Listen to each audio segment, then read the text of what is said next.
Good morning, everybody. This is Janiece Vest, and I'm here on the streets of Eufaula one more time. But we chose not to do some walking today because it's a little brisk outside. And I wouldn't want to melt, you know. Understand. I don't want to melt.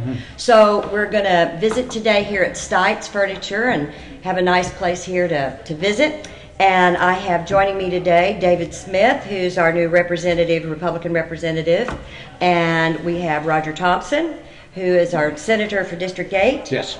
And he's our incumbent. So we thought we'd do a little talking today and see what kind of information we can squeeze out of you. Good. Maybe some top secrets or something like that. Absolutely. That'll work? That'll okay. Well, from a viewpoint, just to kind of give you guys some perspective, David is new in the political arena, yes. Correct? First session. First session, which starts Monday, February the 4th. Yes, ma'am. And Roger, you're the incumbent. Yes, ma'am. And let's see, you first started in, 2014? Elected in 2014, yes. Right. So you've got a little deeper knowledge of what's going on that side. Yes. So we thought that would be a good combination maybe to get some perspective. So Excellent. David, as a newly elected representative, I wanted to ask you, what do you think is going to be the most significant issue or perhaps opportunity facing Oklahoma as you go into this session? How do you see it from your perspective? Well, I think the school issues coming back up, and I can really see that that's going to be an issue this year, or this session. In what regard? Well, they're talking about another walkout in April, and I know that our governor, he is all for education. He said he was, and Speaker McCall, he's about education. So I'm hoping to curb that before it happens. I think that we can get in there and work on that issue. Before we hopefully won't have another walkout or something like that. Yes, before the walkout actually occurs. And I'm optimistic about it because there are so many people that's new this year. And we're all going in there with fresh ideas, and we got people to follow like Speaker McCall. Okay, good. You know, that's an incumbent. He's been in there for 8 years now, and I mean, we got good leadership that we can follow, and I'm just optimistic about it. So, education in Oklahoma is a big topic, and you think that will be something that we'll really hear a lot about, and hopefully have some progress. That's good. Well, I know that you're going to serve on several committees. Yes, ma'am. Walking in, I understand they assign those to you. Yes, ma'am. Yeah, that's sort of like if you're not in attendance, they give you the dirty work sometimes.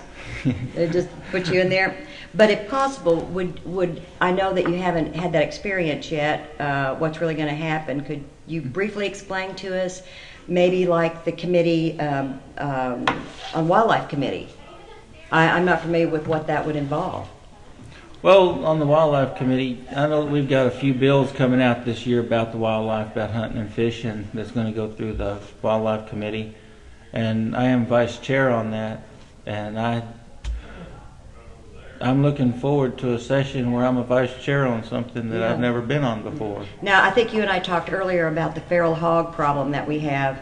Oh, yes, ma'am. In the state, and is that something that you guys are going to be coming up with some plans, like open hunts or something? I mean, what do you do about that? Oh, yes, ma'am. The bill that I wrote gives the landowners opportunity to actually invest in a bounty for them. Okay. And I'm trying to run a bounty bill, it's for a bounty, hog bill that I'm running, and we're going to see how far that goes. Because they are they're destructive and rampant. Yes, they are. Absolutely. And you know, the ranchers aren't going to get up or stay up till 3 or 4 o'clock in the morning and go hunt them.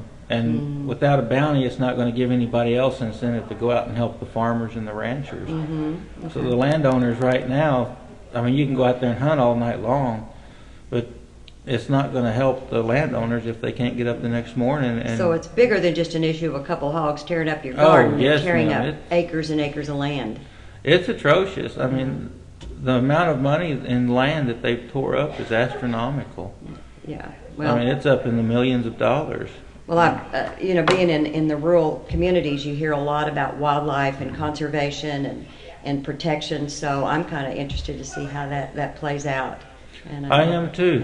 Yeah. I think you're also on administrative rules, ag and rural development. Yes, ma'am. And A and B general government. So we'll look forward to some activity on that. Well, I plan on doing the best I can with what they gave me and learning from the ones that's up there. It's been up there a while. Good. So. I know you'll do a great job representing us. And again, you're in District 18, which includes Eufaula. Yes, ma'am. So, great. So at the end of your term, your 2-year term, you'll either decide you've had enough or you'll run for a second term. What would you like for maybe your legacy to be, or for what would you like to say that you've accomplished after this first term? What's your view? Well, I'd just down like the the line? people to know that they had somebody in here representing them that would actually go up there and talk for them instead of to them. You know, Mm-hmm. I mean, I don't know if that makes any sense, but if you go up there and you take what the people want to the Capitol instead of bringing the Capitol to the people, I think you'd do better, and that's what I want it to be. Very good. We appreciate that. We appreciate that. We need it. We need a voice.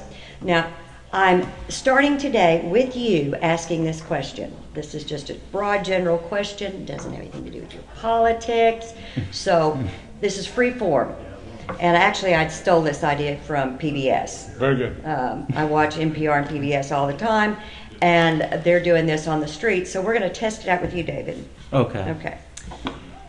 I'm interested this year in asking people this question, so just remember, you're going to set the bar. What do you think has been your most life-changing moment, that one moment or situation that changed the way you look at life?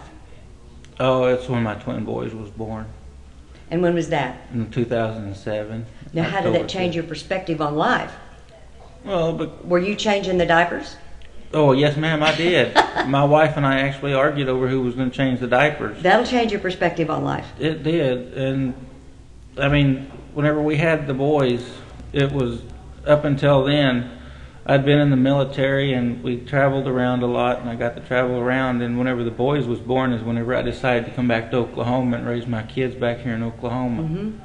And I can't tell you how much that's changed my Well, life. absolutely. You're here. Yes, ma'am, and I'm You're here to stay. and getting ready to make hopefully a difference in Oklahoma in some respect. Well, that's what I want to do, is make a better Oklahoma for my kids. Great. That's a lot And of change. for all the kids that's out there. Very good. I appreciate that. So I'm going to move over to Senator Thompson now. Okay. I'm ready. And you know, we're a little embarrassed that you didn't wear your tie. Me too. I always, and the thing is, I always wear a tie, but I had some meetings this morning and pretty relaxed. Okay, we'll so cut I you didn't- some slack but on you're- that one. you're Okay, good. You're we're all good. I can We're run all- out the truck and get one if it makes you feel No, better. no, no. I'm perfectly All good right, with good. that. So Roger's the experienced senator representing District 8, and you were elected into office, as we said, in 2014. So you come with a different perspective on the Senate side. Yes. So I'm going to ask you as an incumbent, what do you think have been the biggest issues facing Oklahoma since you've been in office, and what do you think has been accomplished that we haven't, or things that you think we've accomplished that have made a difference so far? One of the issues that we have really struggled with is revenue for the state. And in 1992, we passed State Question 640, and which required a 75% vote on any new tax. And then even after that, it has to go to the people for 90 days to consider. Okay. And this last year was the first tax increase since 1992 on a 75% vote. And so it's been very, very difficult to do tax reform, or difficult to get the revenue that we need to move forward. So whenever we say my first year, we were about $600 million in the red. My second year, $1.3 billion. Third year, $800 million in the red. And so we were able to start moving back where we needed to be. Needs change, and we needed money. And since I've been there, we've raised about $800 million in new taxes, and that would simply help the state go forward. State Question 640 is a challenge. We need to do tax reform in Oklahoma. You know, today we have probably the generation that's out there today. They don't purchase like you and I did in our generation. Pam and I have been married 42 years. We got married, we put furniture in all of our rooms in the house, that's all taxable. We put pictures on the wall, that's all taxable. The demographic today, they go to movies, not taxable. Concerts, not taxable. So over the last 30 years, we've seen from about 68% of our consumables that were taxable down to about 32% are taxable. And because of State Question 640, we've been unable to do tax reform in the state. To level that And up. to level it out. So very significant over the last few years. We've had both sides, the House and the Senate, come together, made some very difficult decisions. It says we've got to raise revenue. We've got to look at some things different in the state than the way we put that on before. And so that's been very significant. Okay. And so we're in decent shape this year. We're coming in with a little bit of a surplus because of the work that's been done over the last 2 to 3 years. And do you think the new Governor Stites will be a positive influence on that? Do you think you'll have his support? Well, I think so. I think Governor Stitt has already been in some of our offices just talking to us. He was at the State Department of Education yesterday. I understand he just showed up at UConn this morning at a town hall meeting. He's super engaged with the legislators, wanting to be in conversation. And we also realize that we don't want to become like Washington, where that we're fighting back and forth. Exactly. We're not that way at 23rd and Lincoln. But I do believe a little bit of open discussion between the executive branch and the legislative branch, and even a little bit of friction, oftentimes produces democracy. Certainly it does. And we need to be talking about ideas, and if you got a bad idea, it's a bad idea. And we need to talk about it. If it's a good idea, it's a good idea. Let's talk about it and let's move forward. Right. Let's test each other on ideas that's good for Oklahoma. Great answer. I appreciate that. So I know you've been a strong proponent for rural economic development. Yes. And how do you think that's working in Oklahoma? Are we improving? Are we at a standstill? I mean, we're in a small rural town right now. And give me your viewpoint on that. Well, economic development has been a challenge, and it's fairly complex. Yes, it is. One area we deal with education. Yes. And so in the Republican Senate caucus this year, we're going to talk about 5-day school weeks. And a number of years ago, whenever funding got very tight, some of the schools went to 4-day school weeks. And they said, well, because you've not given us enough money, the kids are suffering. And so we're going to go back this year. We gave $500 million of new money last year, try to get back to 5-day school weeks. Part of that discussion is stimulated by out-of-state investors who have looked at Oklahoma. We've sent the Commerce out, the governor's been out, and they said, Oklahoma's gone to 4-day school weeks, and they've not funded higher education the way they should, so why should we come to Oklahoma? There's not an educated workforce. And so I know there's a local control discussion going on, how many days we ought to be in school. Still yet, there is the idea of what's perceived outside the state. Exactly. That hits rural economic development. I think the second area in rural economic development is quality of life. I talked a little bit about the younger demographic and what they're spending their money on. They want to live in places like Oklahoma City and Tulsa because of quality of life issues. What there is to offer. And for I think the families. state has to go back and look at our parks and make sure that our parks are well funded. And whether it be Arrowhead or any of the parks around here, so there's a quality of life attracting people to this area. Exactly. I've made the argument over and over, that Kaiser and his bunch built the gathering place in Tulsa, and it's tremendous. Been up that way. Right. And it's these companies that have invested in that so that their workers will have quality of life. We've got to Right. do the same thing in rural Oklahoma Absolutely. for them to be here.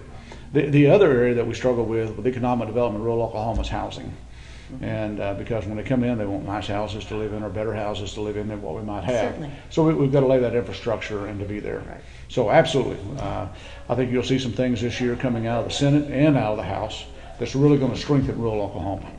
We And- hope we see that for our district here, because that, again, we're a tourist town in one respect, but only part of the time. That's right. And being able to enhance our recruiting ability through the very things that you've said. We can't get our school systems to improve if we don't have money, which comes from people moving to the town and having jobs. That's right. That's right. And so it's a bundled effect, absolutely. That's right, and you need that ad valorem that's going to come back You into need the ad schools. valorem, And then, of course, exactly. the funding coming down from the state. And as I said, we put $500 million more into it last year. We'll put more into it this year into our schools. Whether that will go into salary increases or into the classroom or both still remains to be seen. But there will be more money coming into education this year. Good. Well, I certainly want to have some more opportunities to talk to you both about the education issue that Good, we've kind of good. talked about. Maybe we can do that in a forum sometime. Yes. The chamber might could work on that. Another, so tell me about the committees that you'll be serving on this term. Okay, I serve as the chairman of the Appropriations Committee, and so every bill that has any money tied to it all will come through my committee. And so even policy bills that might have a fiscal impact will come through my committee. Okay. And then I have about 6 subcommittees that work under me, so I can send some of those bills on down to subcommittees if I choose to. They can do what they would like to do with them, send them back up to me, and we'll decide we hear them in a full committee before they go to the floor. Also serve on the Finance Committee. For the last 2 years, I was chair of Finance, and so I'm going to go serve on that committee. There's got to be an association between what we do in finance, because that deals with income or deals with taxes. And if they decide in that committee that, hey, we're going to do a tax cut, and then that would affect the income on the appropriation side, Right. so I'm over there. And then I serve on the Rules Committee. Okay. And so administrative rules that would come down from different agencies that we will consider in that committee. So You just have your 3 plate committees. full. Yes, and then recently appointed to the Attorney General's Opioid Commission, and as one of the commissioners there, and that's a huge problem in Oklahoma with opioid addiction. And so that was yesterday's meeting. Great. So. Well, we'll look to hear some reports from you on all Good. of those and look for positive things to happen. Good. David, do you have anything else to add to the? You guys have anything you want to talk about together, or are you going to save it for February 4th? I think we'll save it for February 4th. I mean, I look forward to working with you and working with Good. the Senate. And It's going to be an exciting time. I think it is. You know, it's 2 different bodies of government. Before that, I was served in the Senate, and of course, I own the newspaper in Okemah, and we'd have representative and senator come to town, and they'd spend some time talking to each other. And I'm thinking, why don't you guys talk to each other at the Capitol? Exactly. Well, they're over in the House, and they're involved in their committee work, and they're on the floor doing that, and we're over in the Senate doing our work, and you'd be surprised how little time we actually spend with each other interacting. Now, we've worked hard this year in the interim that we're aligning our committees with the House committees. So like Chairman Wallace, the Appropriations Chair, he and I do a lot of things together. We have joint budget hearings, as we had this last week, and of our 5 largest agencies. And we actually have about 10 agencies that take up 91% of our entire budget. Wow. And so we're hopefully working together and being with each other and going that direction, and which is good for Oklahoma. Yeah, you can't get much done if you're not talking to each other. Oh, you got to be. That's true. You've That's got to right. be doing that. And that's been a problem, I think, and that's politics in general. So we'll try to move past that. So you get the same question as David. Sure. So tell me, what has been your most significant life-changing event or moment in your life? In 1994, I was invited to go to the Ukraine right after the wall fell, and we began working with a number of people. Some I was taught in school that everybody that was over there were atheists. I didn't find that to be the case. I found to be a lot of God-fearing people that were there, and we did a lot of orphan work. We helped a lot of people. Mission work there, didn't you? But what I began to see is that a lot of preconceived ideas can lead you to the wrong conclusion. And so just recently, you know, we're here in Oklahoma, and simply because you may be a Democrat or a Republican, you believe certain things, is not true in Oklahoma. And so we shouldn't be operating off of preconceived ideas. I think we need to stand up and we need to speak up. Our voice needs to be heard, but it all needs to be about what's good for the people, not only of District 8, but the entirety of the state of Oklahoma. That's right. And do that. That's great. Well, I appreciate that very much. So I want to thank both of these fellows for taking the time out to drive to Eufaula and visit with us about what's going on and what we can expect in the coming year, and we'll hope we get to visit some more. I will tell you all that Randy Randleman is also new in the political arena this year. He represents District 15, and so you guys have some overlap. Yes, ma'am. In that area in McIntosh County. And Randy and I will be talking later. He wasn't able to join us today, but we'll get that out for you too. And just so everybody will remember, we do these interviews and these segments on the streets to help you be better informed about what's going on in your area. So we welcome your comments and we welcome your suggestions. And I know both of these fellows would welcome you getting in touch with them at the Yes. Capitol. They both have information listed on their websites, and you can find that pretty readily. And we'll post that on our chamber Facebook site. And so you both have contacts. And, you know, I just encourage people, if they have questions or don't understand things or have an opinion, they need to let you know. That's right. Or Yes. if they have an issue. Exactly. I've dealt with several business owners, whether it be through the Department of Environmental Quality. I dealt with one this last week with Able, that they just need help in navigating Exactly. state government. Yes. That's my favorite part of this job. Yes. So call the office, give us that opportunity. That'd be great. And we'll get those contact numbers up if you don't mind, so Oh, folks can and see that. I appreciate So, that. Great. Yeah, this is just a project of the Chamber of Commerce, and we appreciate them giving us a venue. Thank you. Got a card right here. You ready? I'm ready. So just stay tuned for what we have to offer. I think you're going to be excited about what's coming down the pike for Oklahoma this year Yes. and our town of Eufaula. So, here's my tip for the day. Go do something nice for someone else. It's going to make you feel good, and it's going to make somebody else feel good too. So see if you don't agree with me on that. Amen. Spread the 100%. good news. Thank you guys for joining us. We'll see you again All right. soon. Thank you very Thanks much. so much. Thank Have you, a great Matt. day. You bet. Good luck.